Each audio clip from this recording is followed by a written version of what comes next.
We thank you so much. The parish appraisals and Mike, I'm sorry. what Mike is Flint, it? I'm with Bank of Lexington. Yes. If all of them had. Throw a little blurb in about the bank and what we can do and provide Perfect. moral support for Hawk. Yes, well, I very much appreciate it. Hog, let me give you, there's a little clicker. Did it start recording already? Who's got it? But he got it. Yeah. I Oh, you've got the clicker. Perfect, perfect. Thank you. It's just the PowerPoint that I'm getting ready to go over. And I got some questions together that y'all had and tried to address those as best I could in here. There were a couple here and there that I didn't, just because I think one of them was about manufactured homes, and I've, to be honest, just never done one of those. So Bank of Lexington really doesn't do a lot of lending on manufactured homes, so couldn't really help y'all on that one. But I just kind of went through all of them as best I could, and feel free to stop me at any time if y'all have any questions. My name's Hawk Parrish. I'm with Parrish Appraisal Services. I've been at I worked at Bank of Lexington from 2007 until March of this year, and then I went out full time doing appraisals on my own. This is Mike Flynn. He's been banking for 47 years, been with Bank of Lexington since, how long you been at Bank of Lexington now? The new Bank of Lexington? 15 this time. But he's also an appraiser as well. So we'll just kind of go over today, the appraisal side and the banking side, because like I said, sometimes it's underwriters or, it's not always the appraiser that are kind of directing how things go if the underwriters want more from the appraiser. Go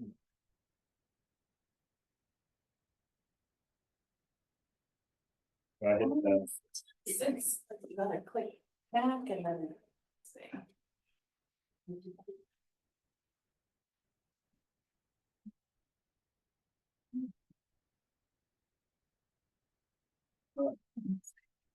Okay, now we're. So I hit this one, right? Yes. Okay.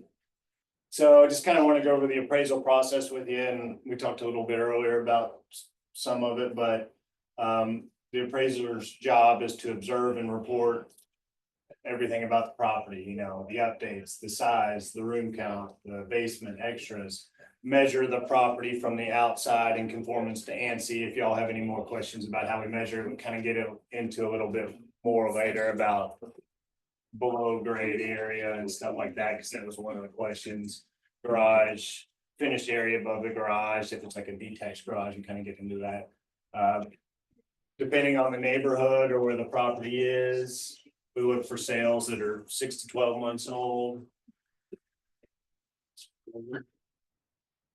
And sometimes we got to go back further than that, depending on where the house is and the type of property it is. I mean, in the past, I've had to go back 3 years. I hate going back that far, but sometimes you just have no choice depending on the property and where it is.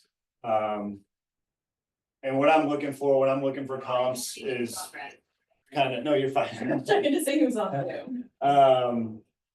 Location is very important. I want them to be in the same neighborhood if possible, but a lot of times you got to go to adjacent or competing neighborhoods, just depend. Site size, I really don't want to compare a 5-acre house to a half-acre house, and like I said, unless you have to. View, design, style, quality, construction, age, size, basement. Someone had asked about sewer, septic. That is one thing I try and do. If I have a septic house, I really try and look for houses that are on septic. I mean, sometimes you can't do that, but like Clay's Crossing in North Nicholasville, that's on sewer. And a lot of houses like that are on septic, but that one's on sewer. So I try and compare apples to apples. I don't really adjust for a difference there. I just always try and find, make sure I'm doing the same thing there. So, and then extras, like if it has a pool, I'll really try and find a house with a pool if I can. And then very important that we use market-based and supported adjustments, how we come up with our adjustments. We'll kind of show you that. We have a couple examples later of how we get to those. So FHA appraisals, again, I've never done an FHA appraisal, but I've taken classes on it and, I kind of looked in detail what they're looking for. Just wanted to go over that with y'all. It's reiterate that it's not a home inspection. I put that in my appraisal actually a lot on all my appraisals. There's a VC form. It's like a checklist VC form. You can Google it. I pulled it up. I didn't put it in here, but it's just kind of a list. The FHA appraisal goes down and it asks all sorts of questions that kind of, I guess, could raise red flags if any of them are answered yes or no, or whatever, just depending on. So if y'all want to know kind of what to look for, I would look for this VC form. I think you can Google like FHA VC form, and McKissick, who's the education provider I go through, had a form that showed a lot of this. Quick question about FHA, and I don't know if this is more of a lender question or an appraiser question. Is there an issue if a property is in a flood zone with FHA loans? Now, for FHA specifically, I don't know if the bank's doing one. The main issue is that the bank will, like for instance, Bank of Lexington will still do a house in a flood zone, but they're gonna require the borrower to get flood insurance, which a lot of times, I'm not saying it's a deal killer, but it's, people don't wanna pay for flood insurance usually, so. Now, if it's FHA, I don't know, I'll look into that and get back to you on that, but I think it could depend from lender to lender, because FHA has a set of rules, and then each lender that does FHA loans has a set of rules on top of that, so a lot of times it's just kind of depending on who the lender is, and FHA specifically might have a thing about flood, but I don't know the answer to that, so. I sent a question into the help desk. I had a flood property and I listed, and we sold and bought FHA and roll housing, so. Okay, Okay, good. It just comes down to carrying the flood insurance is what, and sometimes it's your certificate of elevation as well, but that was. And I've seen it in past too, where my appraisal say it's in a flood zone, but then the bank pulls its own flood determination too, because it's not just the appraiser who determines if it's flood zone, like it's on the appraisal, but then the bank will also pull their own flood. And then a lot of times they can have further research done if they're, for whatever reason, the person's disputing this is not a flood, and I've seen it come back where it's okay, it's not a flood, even though it shows it's close to or in this flood zone. Question, do you have any type of document you can share with us that shows the adjustment for an additional half bath this house doesn't have, but this one does? I have some examples that actually are in there, and we'll go through those, just kind of how we come up with those adjustments, and they really depend from house to house, neighborhood to neighborhood. What I try and do when I come up with my adjustments is get it from the market data from the neighborhood, so we'll go over that here shortly. Okay, thank you. But going back to the FHA appraisal, it's limit required repairs, those necessary to maintain safety, soundness, preserve. This is what the FHA wants, they want to make sure it's safe, marketable, protect the health and safety of the occupants. And then this is something I found interesting. Houses built prior to 78, paint issues must be corrected for FHA. If built after 78, it's considered cosmetic only unless exposed wood is underneath. Appraiser must note and report any painting issues inside and outside the dwelling, as well as on garages, garage, shed, and fences. Roof shingle issues are observed from the ground only in the interior of the home, like the appraiser is not going to climb up on the roof. They're just going to see what they can see from the ground, and then if they see anything on the ceiling inside the house. Missing side, holes in the siding. Decks, porches over 30 inches above ground with no railing should be noted. Exterior doors without stairs, landing, and missing handrails on stairs may be required.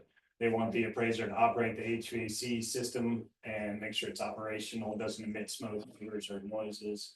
Operate plumbing fixtures, operate electrical switches, and look for any visible frayed wiring, exposed wiring in living areas. But again, we are not code inspectors, so we're just kind of looking for red flags. But a lot of times I'll say, I see this, but I'm not an electrician. So is there adequate amperage for the home? Small home, about 100. medium-sized home, about 150, and then I think they go all the way up to 300+ amps for big houses. So is it, adequate amp? I don't want to see 100 amp house on a 100 amp service on a big house. Operate appliances, and then operate a representative number of windows and doors. Again, I've never done this. I turn on light switches. That's about the only thing I really do. I don't do any of these because I haven't done an FHA appraisal. Visually observe the attic areas to the extent these areas are safely accessible. The head and shoulders requirement has been removed. We used to have to stick our head and shoulders up in the attic and look around. We don't have to do that anymore. If it can't be safely accessed, the appraiser for an FHA is supposed to make it subject to inspection by a qualified third party only if further observation of inaccessible attic area is necessary to determine compliance with NPR and NPS. Which those are basically lender requirement. The lender will come back. I think they run these findings and it comes back and says, hey, we need to know. What's NPR? I think it's something that the lender basically means it's the underwriter's responsibility to determine eligibility if the attic is not accessible. So again, that's something where appraiser might do something and then the underwriter might come back and say, you got to look at the attic. And if we can't get an attic, then we have to, send someone up there who can, or same thing with the basement. If check basement, well, that's the crawl space, same thing, crawl space. If it can't be accessed, it's subject to inspection by a qualified third party, only if further observation is inaccessible is necessary to do. So the lender might come back and say, hey, we gotta make this subject to inspection by a qualified third party. Floor joists must be sufficiently above ground to provide access for maintaining and repairing ductwork and plumbing. If there's components down there like heating air furnace, it has to be 18 inches between grade and the bottom of the floor joist. Crawl space must be properly ventilated, free of trash, debris, and vermin.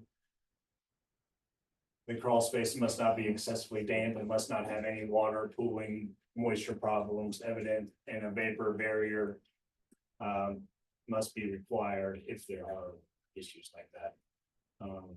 And then operate the garage door. So again, it's just some more things they might look for, railings on balconies. Do you know how far apart a railing has to be? I know with VA, it has to be closer together. I mean, for FHA, I have one right now that the back deck, it has the railings, but then they're kind of, those little spindles are pretty far apart. So Yeah, I've I'm never not heard sure of that. that's gonna flag. I wouldn't think so, but I've never heard of It's that. got to be a little closer. I think building code is 3.5 or 4 inches. You can't stick a kid's head through it. Right. Yeah, oh yeah. It's I gotta think be, that's it. yeah. NPR, y'all, anybody have Twitter, Grok is amazing. Minimum property requirements, it's set by US Housing and Urban Development. That's basically just kind of what he was saying, the safety, structural soundness, security, marketability of the house. So minimum property requirements. Again, there's a partial list of other issues that can be found. This is another form you might want to look at, the BC11. It's a retired valuation conditions form, but it's just it gives you a list of things FHA appraisers look for. Bottom line though, I mean, it'd be hard to list them all just because there's so many issues that could come up. You just, as an appraiser, you hope you don't see. And then if you do, we just have to note it in the appraisal, and then it's the lender's underwriter's responsibility for determining whether or not repairs are required. Okay, moving on to square footage. So appraisers, we have to separate according to ANSI, stands for American National Standards Institute, I think. We measure everything from the outside. So the first floor is easy usually. Second floor, hopefully it's the same as the first floor, but I'm doing one later today, that's not, like I'll have to measure from upstairs for that. And we always want to separate, appraisers always have to separate above grade and below grade. And I know sometimes realtors will combine the square footage on a listing. And say, if it's 2,000 square foot ranch, 2,000 square foot finished basement, they'll say it's 4,000. And they're right, it is, but on the appraisal, I have to call it, I have to separate out the above grade square footage, 2,000. And say there's 3 bed, 2 baths up there, and then there's another full bath in the basement. I have to separate the square footage as well as the rooms, like, so I just show you'll see on the sales comparison approach, the rooms and square footage, that's just the above, and then you'll see the basement. Does it make a difference if it's a walkout? Doesn't make a difference if it's a walkout. Yeah, now we do note on the appraisal that it's a walkout basement, we'll say that, but, Absolutely. finish, I'm sorry, how much of a difference does the basement hold value to the upstairs? not as much as, the above grade square footage is, I always adjust more for the above grade square footage than I do the basement.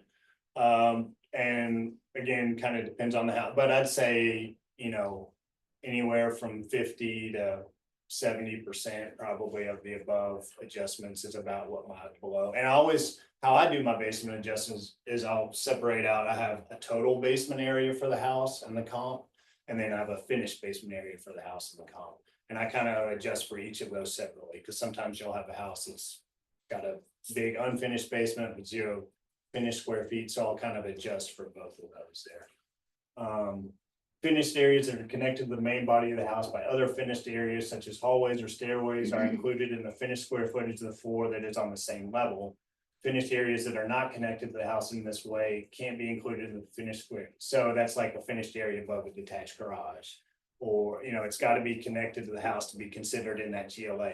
I'll still, if it's a detached garage apartment, they'll get credit for that, obviously, but I'll usually put that under extras. I'll measure the square footage of that detached garage apartment, say there's 800 square foot apartment above the garage, and I'll adjust for that kind of at the bottom under The extras. value you use for those additional properties, is that price per square foot the same as you're giving the home? No, probably less. Okay, would you say it's similar to a basement or something of that nature, like that? Yeah, I mean, in a perfect world, I'd have a comp that had a detached garage apartment, not always easy to find, but. My question is on a mini, split foyer.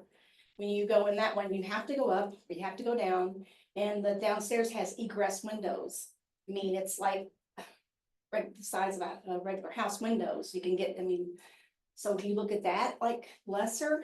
Well, and again, in a perfect world, for that situation, I'm gonna have split foyer comps that go with my split foyer subject. Great. Yeah, and so, but hopefully, if I have comps that are similar to my subject, they're all gonna be about the same. Now, if I'm comparing a split foyer to something else, maybe there's some more adjusting that needs to go, but usually when I'm doing a split foyer, I'm gonna have all split foyer comps, so that they're all gonna be, there won't be need for much adjusting going on because they're all just like the subject. Usually when you get one of those in a neighborhood, there's a whole bunch of them, Yeah, at least around here.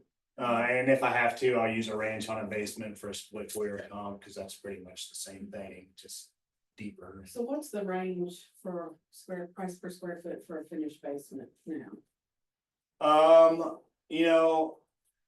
If it's a really, really nice basement, I can probably go just for, like I said, I'm doing total area and finished area. So the total area, maybe I'll do $15-20 a square foot. Finished area, maybe, like if this is a really nice basement, maybe $30 a square foot, something like that. But the GLA could be like $100 a square foot, so it's not gonna be as much as that when you combine the total. Say I did 20 and 30, that's $50 a square foot for the combined basement, but the GLA is gonna be usually quite a bit higher.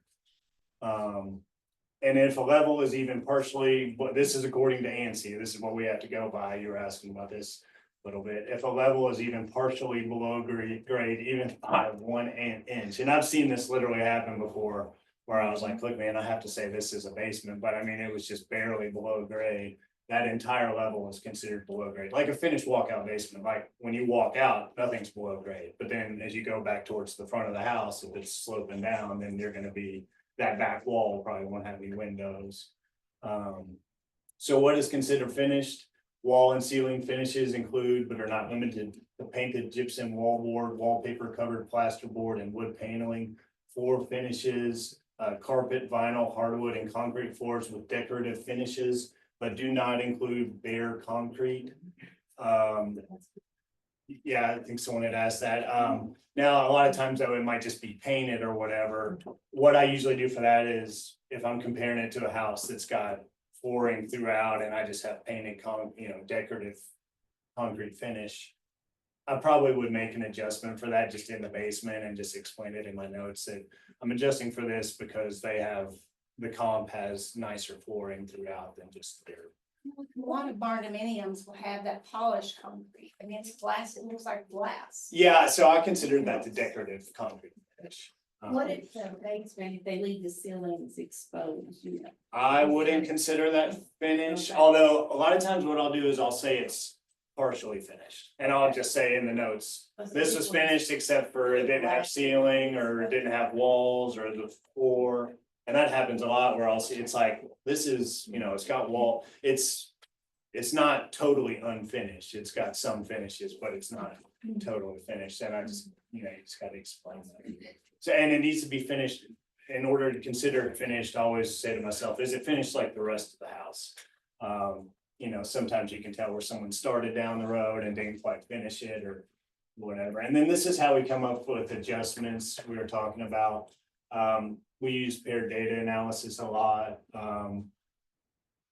Basically, if I'm doing an appraisal, I'll pull up a lot of comps in the neighborhood, and then that's how we get our adjustments. So like, for instance, if we want to figure out the value of a 2-car garage, this is a 3-bedroom home with no garage sold for $275, and an identical 3-bedroom home with a 2-car garage sold for $295. So it's easy to see that garage added 20, and that's how we would get it in this application. Same thing for square footage. 2,000 square foot home, 2 baths sold for 400. A 2,200 square foot house sold for 420. So the difference is 200. So you take the 20,000 divided by 200, and that's how we would get to $100 a square foot.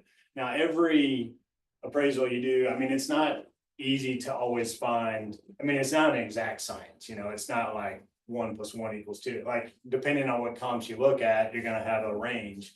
So you kind of need to just see where that, when you're trying to do paired data analysis, the paired sales should be as similar as possible, except for the characteristic being analyzed that you're trying to isolate. You want to use recent sales and you want to do multiple pairs to confirm the adjustment. And like I said, there's going to be a range, but you just got to do the best you can. And then try and ensure no other differences like market conditions, maybe several paid closing costs that might skew the analysis. And then as appraisers, we just need to document, have support for our calculations. Then someone was asking about the VA Tidewater process. I've never done a VA, but I was able to look this up on their website. Kind of the process is appraisal comes in low. The lender has 2 days to provide the appraisal with additional comps, and they usually go to the buyer's agent for help finding those. Appraiser will take additional comps and issue the final report. If it doesn't lead to an increase, appraiser must provide a written explanation as to why. Then the lender will issue a NOV. Buyers can seek more formal appeal through the ROV process, reconsideration of value. Say that comps or market data weren't in the original report, there's errors, maybe the square footage was wrong, maybe they forgot something. And then a letter from the borrower stating why the appraised value should be increased and what they think it should be, which I thought that was interesting. So that's how that works, I guess. And I don't know, hopefully it works out for y'all if you ever have to go through it. Have anyone had to do this before? Or? I've tried a couple times and it's. No, well, Yeah. Even if it's very obviously not same comparable, yeah, it's blew my mind. yeah. I'm actually gonna speak on this a little bit later in the meeting. The ROV process is one where I've got the exact statistic in in our presentation, but I think it's only 10% of appeals get to that step because it's Oh, kind of lower down the line, but 90% of them are approved. Oh, wow. So that's something we'll So if you discuss a can little get bit there, later. it's If you just can get getting there is the hard part, but if Yes. you can get there, it's, okay. Yeah. And I haven't dealt much with ROVs. I mean, I know that's kind of a newer thing, so, but, you know, I've come in well on appraisals before, don't get me wrong, but I would say probably compared to other appraisers, it's not maybe as much. And I'm more, we're talking about how appraisers can be sensitive and, you know, I think a lot of times people just don't like to be told they're wrong and, but I've always said, well, like I told y'all, if I see there's an appraisal issue, I like to call everyone on the front end, let's address this now. What am I missing? I'm gonna do everything I can, but at the same time, I can't risk my license for this one deal, so let's talk it through. I'll tell you where I'm coming from, y'all tell me where you're coming from, and if I can make it work, I'm gonna make it work, but we really need to talk about it sometimes, and, you know, don't just send in the appraisal and then wait for the aftermath. So I have just a general appraisal question. A lot of times sellers will ask us our opinions before we even list a home. Like if they're ready to do a couple of improvements before getting it on the market, they always ask us, what's the best improvements to do? What would bring them the best return on investment? As far as an appraisal standpoint goes, I've always been told kind of the level of finishes don't really impact an appraisal. So if you were going into a house and one of them's got granite and one of them's got laminate countertops, do you put a different price value on that? I will usually adjust for it in the condition of the property if, or I guess what you're saying is more of the quality of construction. What you're saying, quality of, if they're both new and one's laminate, one's granite, I guess. Yeah, I mean, I guess that would go under quality of construction probably, although I'll probably put it more in the condition. I guess I shouldn't do, it should be quality of construction, but I usually just put it in the So condition. you do account for it in some way? Yeah, I try and account for it, Or you find similar comps yeah, yeah, that have, you know, the laminate kitchens and the shower cabinets and all that stuff that haven't been touched, and they're out, I mean, they're out there. yeah. Let's see, oh, that's, guess everything for the PowerPoint. Did any of y'all have any other questions that we can talk about on? I've got solar panels on my house right now, Okay, yep. and that's becoming a big. So topic. I just took a class on how to do that, how to appraise those. As an appraiser, if there's solar, I actually just did one in Frankfurt this week, or last week. So the guy I did it for, he had solar panels, but he's still making payments. So if it's not, in order to consider it as part of the property and give it value, it has to be paid for, like, there's gotta be no lien, so they have to be paid. What if it's being paid off close? So, and that's what I had a potential seller in Frankfurt and it's got solar panels and he said, I'm gonna pay them off at closing, so the buyer's gonna have them free and clear. So what I had to do on my appraisal was do the appraisal subject to a hypothetical condition, which is a hypothetical condition is something that is not true, but I'm assuming it's true for the sake of the appraisal. So I'm saying currently these solar panels are not paid off, but he's planning on paying them off and he wants a value if they're paid off.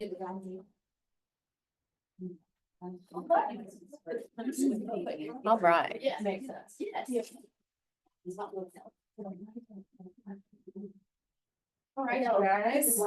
I know that took up quite a bit of time, so we'll just kind of go through our office meeting rather quickly today. Just as a reminder, I know most of you have seen this. I'm still getting, I wasn't gonna call anybody out. Listen.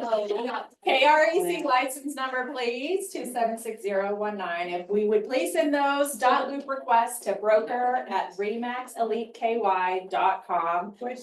Yes. Even if the contract was signed 3 months, a listing, whatever, 3 months ago, and you're just now closing. Yes. Signed, So the date that we are using is April 1st. If anything was signed before April 1st, it's okay if Christie's KREC license number is still on it. Anything after April 1st, Misty or Shannon will send you a message on dot loop to let you know we need to be using the Okay. 276019. On our offers. Yes, on our, anything that requires a broker license number should now say 276019. Okay. Yes, guys, keep that in mind. So that's your buyer rep agreements, that's your exclusive right to sell, no, they don't require that. Offers 276019. Okay. Oh, before we get too far into it, Jamie may be new to some of you, but she also may be familiar with some, to some of you. Let's welcome her back to the office. I'm really excited that you're back here with the Remax family and that you made it today. Wanted to congratulate our top 10 in Lexington, and some of you are in the room now. Yes, Caitlin just left, Miss Janet Jones, we've got Mary Frances on here. Congratulations to you guys, and I know Dustin was on Zoom, so I wanted to recognize his accomplishments as well with RERU2. I'm sorry if I'm talking loud, I was told that it's kind of hard to hear on Zoom. Yes. Also, congratulations to everybody. So this is a graphic that was sent to us by Remax franchise. This is Remax versus the industry with all the top full service brokerages here. Remax is on top with so many different categories as far as transaction sides per agent. I mean, look, we're almost double the next highest brokerage, 11.7 on average.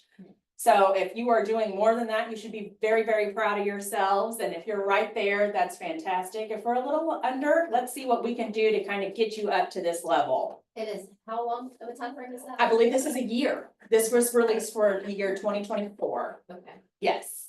And they are going to be sending us one that's Kentucky specific before too long. I can't wait to see that one. Yeah. Yes. All right, so our stats for the month, I've kind of done it a little bit different this month. We're gonna kind of focus on the listing side and then also on the buyer side. That way you can help when you're communicating with your clients. These can help you with that. So current month supplies, 1.59 months. So we are still very much in a seller's market. A balanced market is 6 months. And I'll say this again, I've mentioned it a couple times. 1.5 months, 59 months is the absorption rate. It can also be the attrition rate. So if you think about it, if the market trends were to continue as they have in the recent past, it would only take 1.59 months for all of our active listings to sell. That is our inventory. So that's the way you want to think of that. It would take 1.59 months to absorb the current listings if nothing else is added new. So of our current listings, 467 of them are now pending. Median days on market for all of our active listings is 36 as of yesterday, 36 days. So it's a little bit higher than what we have been seeing, especially this time last year. We'll kind of compare here in just a second. Sorry, you may have said it. Is this Fayette County or? This is Fayette County. This is specifically Lexington. Okay. Pending now is 422 properties. Number of new listings added last month was 497. Down here, I wanted to break it up so we could kind of see what our active listings currently look like as far as price point goes. You can see that right here, this is 399,000 and below. So really, 399,000 is very close to the median price point of all of our active listings, which makes sense where it shows on the graph. But I'd say half of our listings are right around 400,000 or less, and half of them are around 400,000 or higher. Our average days on market are down here. I've shown this graph because it goes all the way back to 2022. I wanted to show you, there is a difference. It shows two different things. Average days on market here, median days on market here. If you want to know the difference between those, we could really get into like a math thing, but we're not going to do that today. But currently our average days on market is right at 29 and our median days on market as of yesterday is right around 8. So when you are talking with your sellers, you can go ahead and set that expectation. I typically go with average days on market. Let them know, hey, homes in Lexington altogether are sitting on the market for about 30 days. That way, if their house sits on the market for 2 weeks and they haven't gotten any offers, they're not freaking out. This is pretty average for what we're seeing in our current market. As far as our buyers go, so this is April sales. 294 total sales in Lexington, which is down 33 from the previous year. That's pretty significant in my opinion. One thing to keep in mind is April has been a bit slower for other agents as well. So if you're feeling that yourselves, everyone is feeling it a little bit. April has not picked up the spring market as we typically would have seen in the past couple of years. as far as setting expectations for both buyers and sellers, the sale to list price ratio average is 98.8%. So although there are those unicorn properties that are out there, those ranches, 3-bed, 2-bath that are perfectly maintained, those we are still seeing multiple offers. We'll still see those go above list price. But to set that expectation ahead of time, especially with our sellers, let them know that the average sale to list price is currently just under 99%, meaning we're not seeing quite as many above list price offers anymore. Down here, this is just a statistical graph showing you what those days on market, or I'm sorry, the sale to list price is looking like currently and what it has looked like in the past. We have not had an average above 100% since it's like July of 2023. So there are still sellers that have that mindset, okay, the seller's market is still super strong. I'm still gonna get more than what I'm asking for my house. Set the expectation up front. We're just not seeing it as often. Now, unless it's beautiful home, they're listing it for a very fair price, then yes, they can expect for it to go higher, but the average is not showing that. All right, so just to clarify, I know Christy spoke on this this past week or this past weekend, and then there was someone on Bluegrass Realtors that had mentioned that there were agents that were posting on their social medias that their buyers were under contract to purchase homes that they were not the listing agent of. So say if Sam was the listing agent on a property and I was representing the buyers, that I had put on my social media a picture of that house, congratulating my buyers for being under contract. That is actually a violation of 201 KR 11105. It says a licensee who served as a buyer's agent may advertise his or her role in a sale after a closing has occurred if the advertisement clearly states their role in that sale. So as far as what Christy has recommended, if you want to congratulate your buyers, you want to put out there that you are a working agent, you've got something under contract, it's okay to use a generic house picture. It's okay to post a photo of your clients being happy that they've got an accepted offer. You can post buyer under contract, but do not post the address and do not post a picture of the house. Doesn't that seem kind of useless then? Well, as far as I can just put on social media, buyer under contract. right. And it's Janet. Okay, but I can't put the house or the address, so I don't know what to do it. Now, with that being said, within the brokerage, if you were under contract with an agent in the brokerage, feel free to share away. This is Okay. with listing agents from other brokerages. Okay. Yes. And I think that, you know, it is tough because a lot of times buyers don't want their photos taken. We've done it all. We all have, we are all guilty of it. New. This is not new. This is actually just something that has been brought up that's kind of, it has reminded everybody, oh, this is a rule. So I was previously told like you just have to get the listing agents. Now, after close, you can, and before contract, if you want to advertise another listing agent's property, you can do so with their permission, and it does specify it has to be written permission. So whether that be via text or email, something of that nature. If you have permission to share the listing while it's active in order to promote your own business, you are able to do so. Of course, you have to specify whose listing it is or which brokerage it is with. But as far as once your buyer is under contract, you cannot advertise that house. The reason being, I learned this way back when, and I just remembered it when all of a sudden this came back up. Say, Jan is my buyer and Jan is under contract on this house and she's super excited. And I have posted this, my buyer's under contract on 123 Main Street. Jan's friend has been watching 123 Main Street because she's also interested. And all of a sudden she sees this post where Jan is tagged. And so Jan's friend is like, oh, I've lost my chance on this house. She stops following it, stops looking at it. If something were to fall through between Jan and that listing while they're under contract, her friend still is not looking at it, and therefore it harms the seller.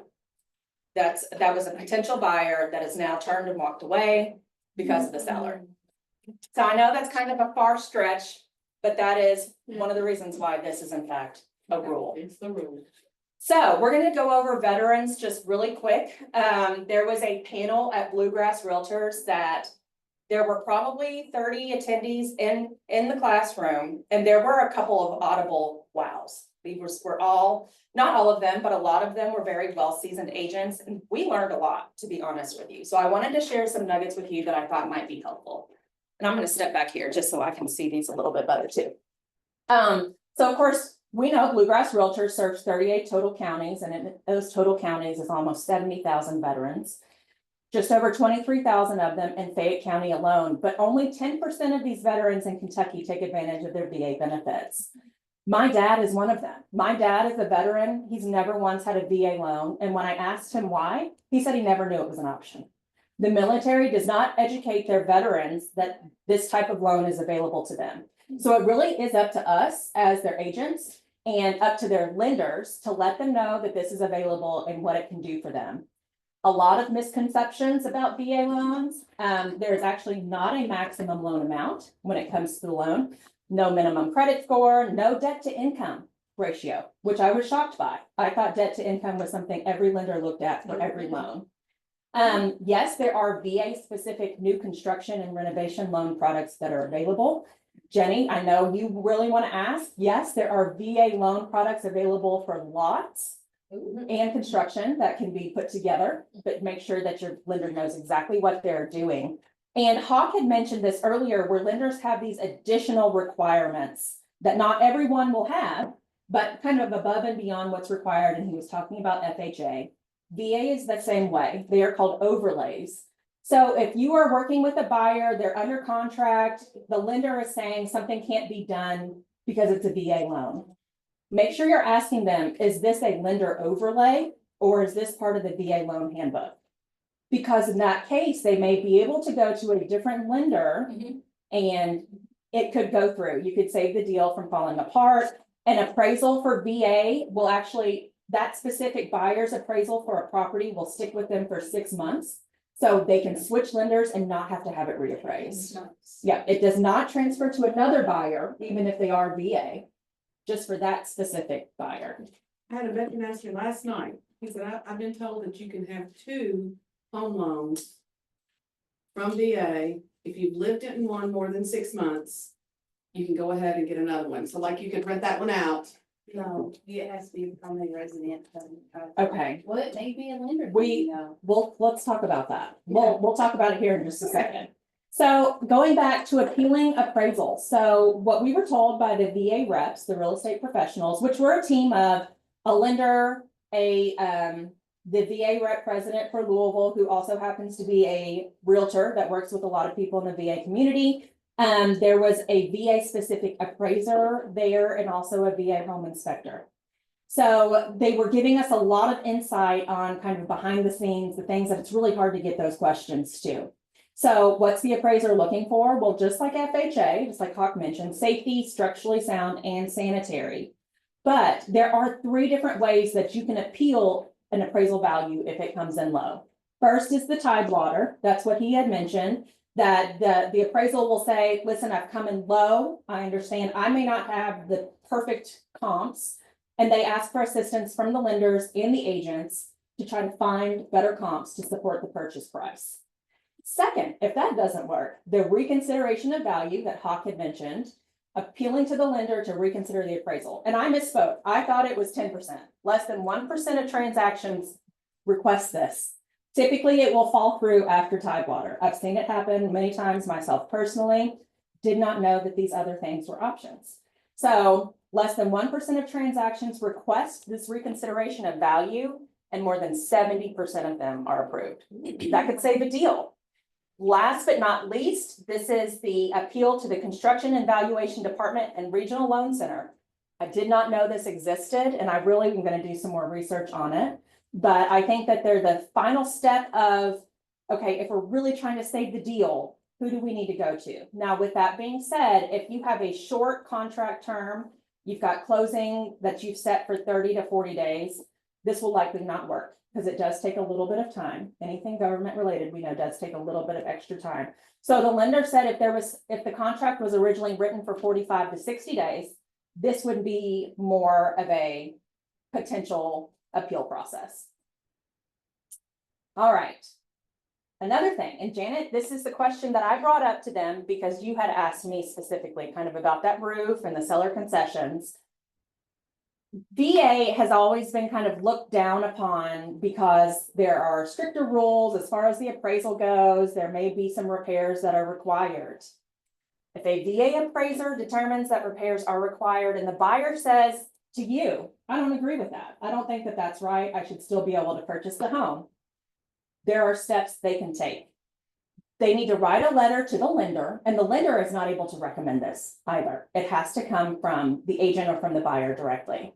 You can write a letter explaining the deficiency, that the buyer understands that it's an issue, the plans to address that issue post-closing, or why that does not matter to them. And then explain that it's a benefit to the buyer, you know, that there's no other property similar to it, that this is the location that has to be. For example, the one that he gave us specifically, if an appraiser notices a cracked window and has put that on the report that it has to be repaired, and the lender agrees, yes, this has to be repaired prior to close. But the buyer had already in their mind thought, I'm gonna replace all these windows once I buy the house anyways. That buyer is able to write a letter to the lender stating, I understand it's an issue. Here are my plans. I'm gonna replace them all. I request that you overlook this issue. And a lender can approve it at that point, but it cannot be it cannot be the lender that recommends doing this. I don't know why, but that's what they told us. A veteran can use their VA home loan benefits to purchase more than one home. So what he told us, and what I believe he told us, Jenny, was that the veteran has to live in their existing home for 2 years, I thought he said. I may be wrong, so we can look into that. But what the lender was telling us is if a veteran has been living in their existing home as a primary home for 2 years, they can use their VA home benefits again. They're purchasing previous home would then be there. So Yes. I have, my house in Richmond, my